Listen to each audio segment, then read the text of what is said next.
First of all, you need to come on my podcast, though.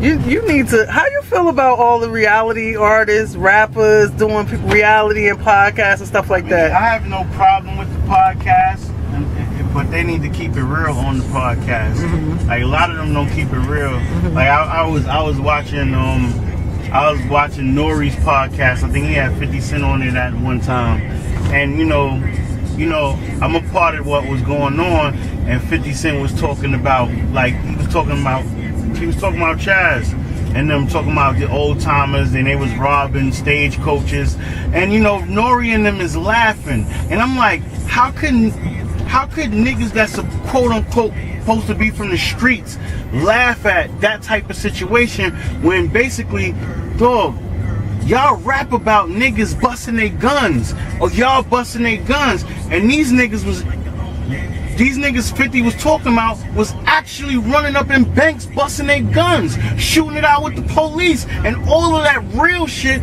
that y'all claim in music.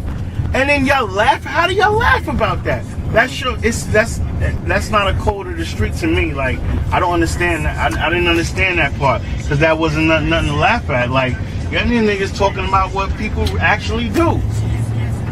A lot of niggas ain't got the heart to do half the stuff that man did. Half of it. Can't never take nothing from that man. You understand what I'm saying? You can't take nothing from that man.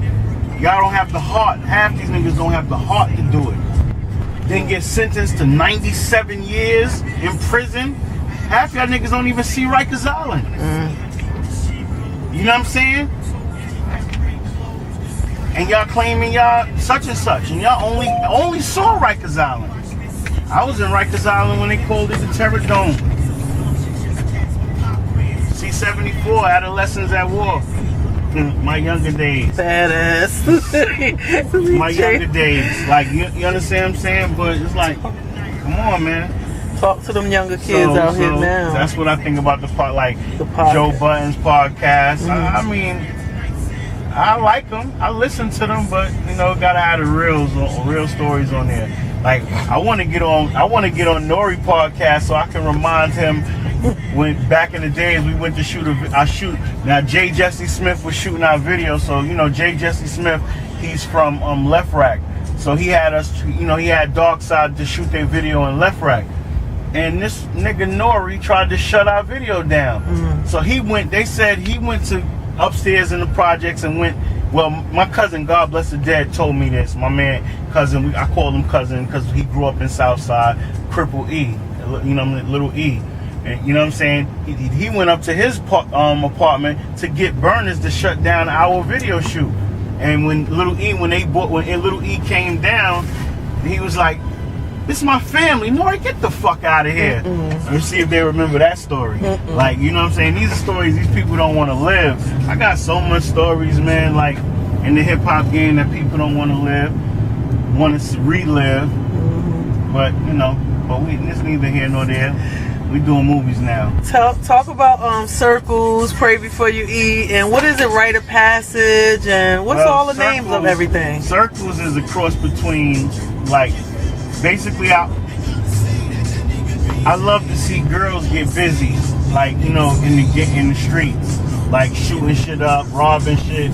So I always wanted to put together something like that, where there's a bunch of girls doing that. So I had the idea, and the group of us came together. Star 8, this girl, one of my friends, Star Asia, my other friend that I put in there, Annie. You know what I'm saying? And they came up with the name Pray Before You Eat. We all came up with the name Pray Before You Eat, and it's a name that sounds catchy. So I started putting promos. Before I even started filming it, my whole idea was to put crazy promos together.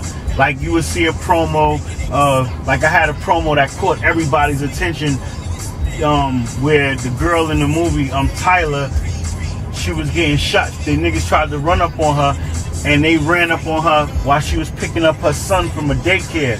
And she ran in the daycare, busting that back at them while they shooting up the daycare with kids in the daycare. You understand what I'm saying? So I was trying to do a lot of shock value stuff. So it started picking up. A lot of people started getting in tune with Pray Before You Eat. So, then we did part 2. we was like we were able to shoot in the Coliseum. We shot in the Coliseum. We shot in Atlanta. Mimi Force is in it from Love and Hip Hop. She's in it.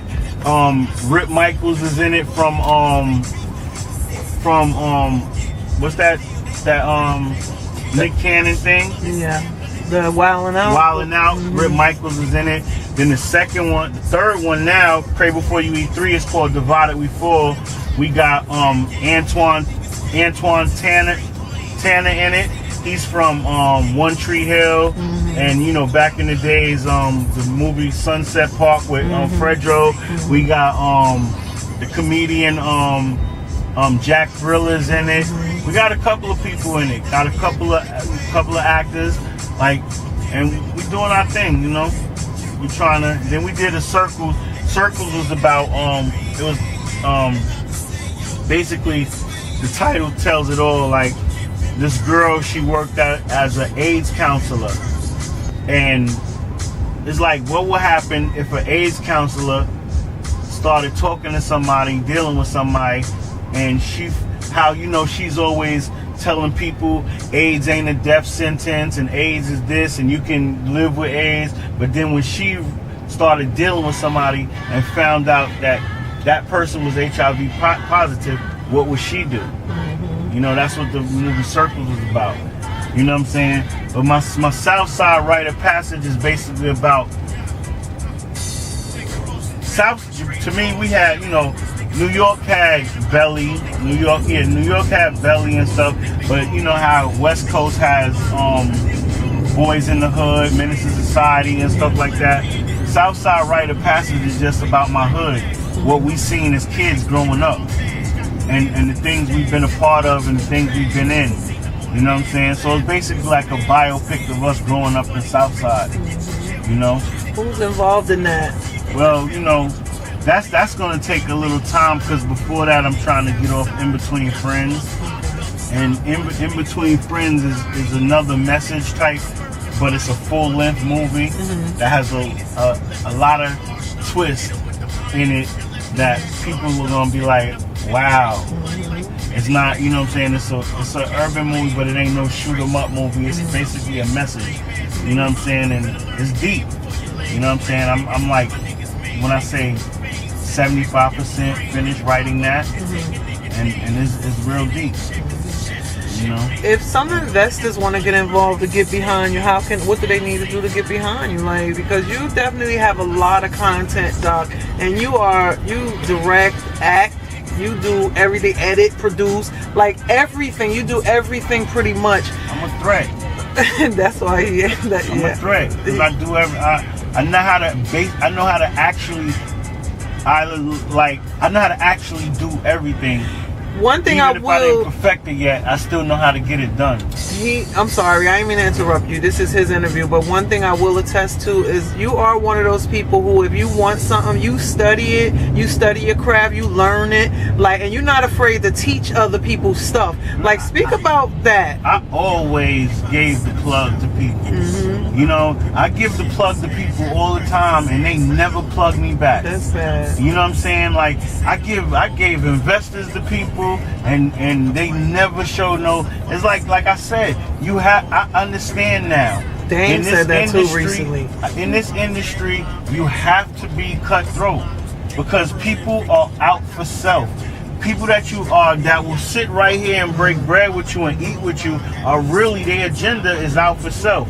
And it's not a problem to have a different agenda than your partner or your team or people in your team. It's not a problem to do that. But as long as y'all have the same common goal, you can have a different agenda, because we got different lifestyles. Right. Like, I got different kids that my daughter I want to put in college. This one I want to do this, that, for. Right. So of course I'm doing things so I can put her in college. So I have different agendas. Right. You know what I'm saying? But don't let your agenda be like you just gonna take and disappear and act like I never brought nothing to the table of what's going on, and a lot of people act like that. So, you know.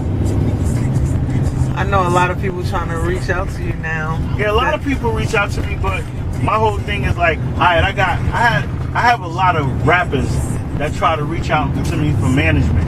And I tell them straight up and down, like, if you're not willing to take advice, I can't deal with you. Because, you know, there's a lot of rappers that think they know what they're doing, and I see that a lot of rappers don't know what they're doing. These people, they make 10 and 20 songs, and they trying to push 10 and 20 songs. Man, take your best song and push that shit for like 6 months.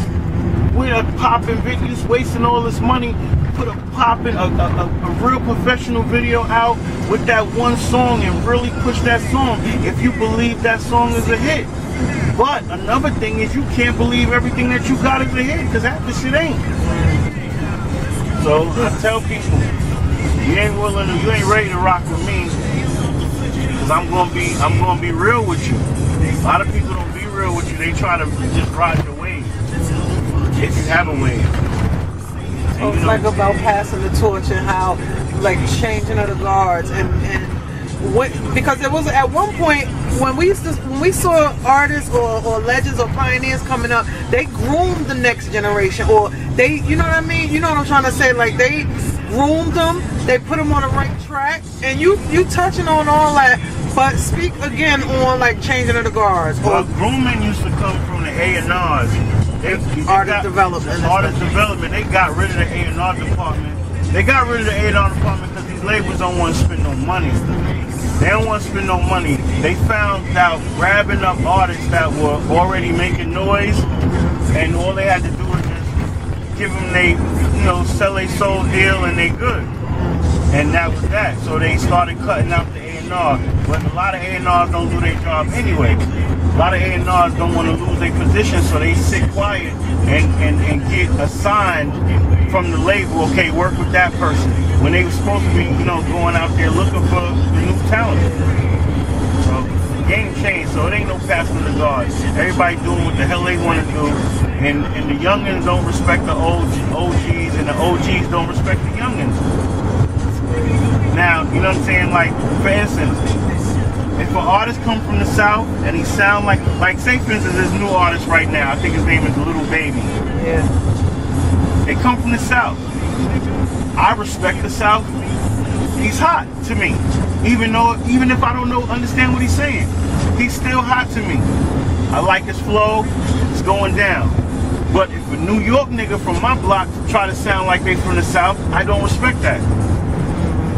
I don't respect that. Because that's not their sound. That's not their sound. Nope. Yeah, a lot of people. Now, you can